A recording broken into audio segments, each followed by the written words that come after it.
সামনেই রথযাত্রা, আর তার আগে রাশি রাশি লটকা ফল আগাম তারই জানান দিচ্ছে জলপাইগুড়ি শহরে।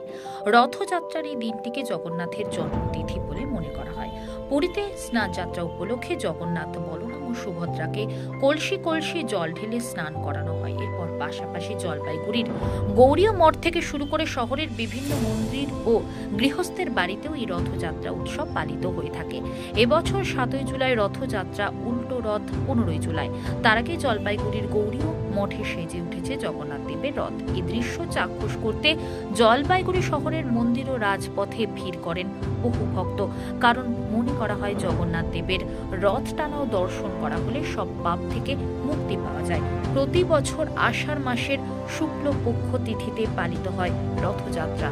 আপনার এই জগন্নাথ দেবের রথযাত্রা 7ই জুলাই, হ্যাঁ, জগন্নাথ দেবের রথযাত্রা এই রবিবার।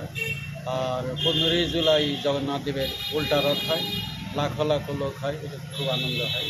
আমাদের মঠে মাসির বাড়িতে ওখানে উল্টা রথ রাখা হয়, ওখানে তারপরে 8 দিন পর এখানে নিয়ে আসা হয়। রথের মেইন যে পুজো প্রস্তুতি, মানে সেটা কিভাবে হয় যদি একটু বলেন, নিয়ম নিষ্ঠাটা।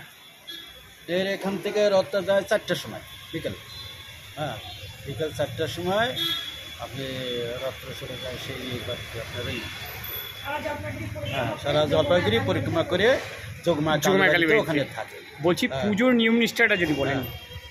হ্যাঁ, পুজোর নিয়ম নিষ্ঠা, দুপুরে ভোগ আরতি হয়, হ্যাঁ, এবং প্রসাদ বিতরণ হয়, বুঝলেন। ওই জগন্নাথ দেবের যখন ওখানে রথ চলে যাবে এখান থেকে আমাদের জগন্নাথ ওই আমাদের যোগমা কালী বাড়ি, তখন মাসির বাড়ি, হ্যাঁ, মাসির বাড়িতে খিচুড়ি রান্না করে নিয়ে যাওয়া হয়, ওখানে ভক্তগণকে প্রসাদ দেওয়া হয়। হ্যাঁ, বললাম কি রথের কি শেষ তৈরি করা, প্রস্তুতি কি শেষ? প্রস্তুতি হয় নাই এখনো রথের প্রস্তুতি চলছে। ওই 6 তারিখে মোটামুটি হয়ে যাবে মোটামুটি। কি নাম আপনার? আমার নাম জিতু কৃষ্ণ দাস।